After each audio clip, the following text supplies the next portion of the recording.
Today we are talking about Africa and colonialism. I think that you understand that 5 centuries ago Africa was, you can say, a great country. But after Europeans came, they came, you can say, kill our kings, our militaries, and were fighting against our people to take our kingdoms. In a lot of countries in Africa, their kingdoms were taken by European countries. We had England, we had France, we had Germany, we had Spain, we had Portugal, we had Holland, we had Italy, and all Western countries had taken Africa as a sheep. A sheep.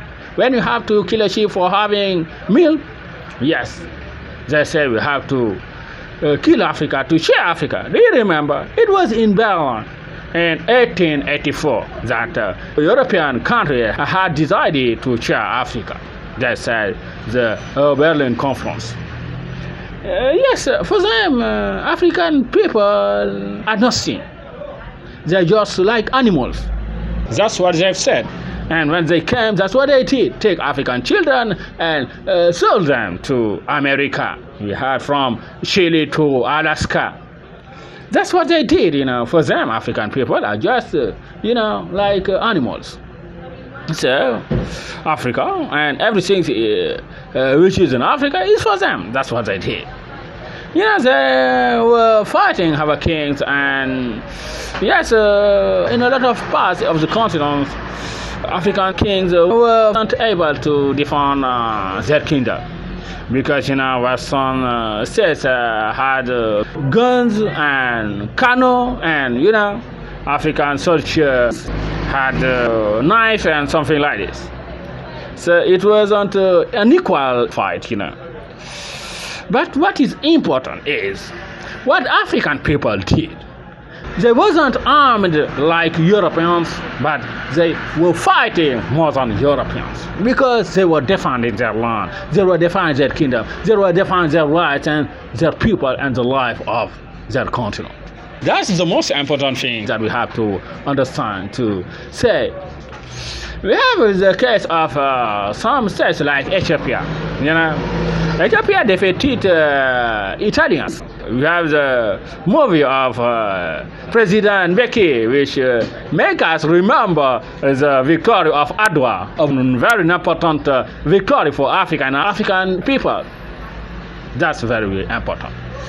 We say that yes, a lot of African kingdoms were defeated, and Europeans had taken our lands, our kingdoms, and say it's for them, and use our people, as I told you, for working for themselves. The rest of the kingdom and those who were in the kingdom were for Europeans, and that's were for centuries.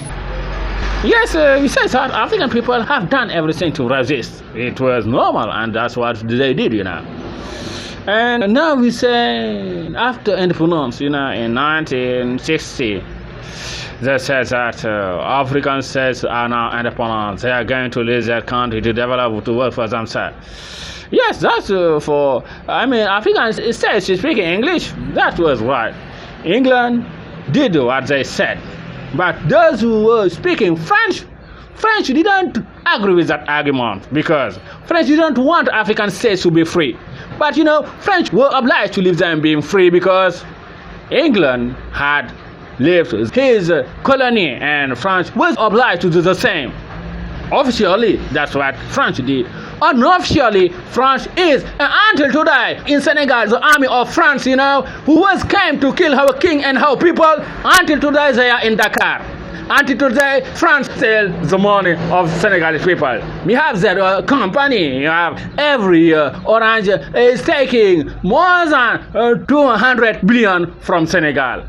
You have another French company which is control the port of Dakar. You have another company of France which control the water of Senegal. If that's not colonialism, tell me what is colonialism.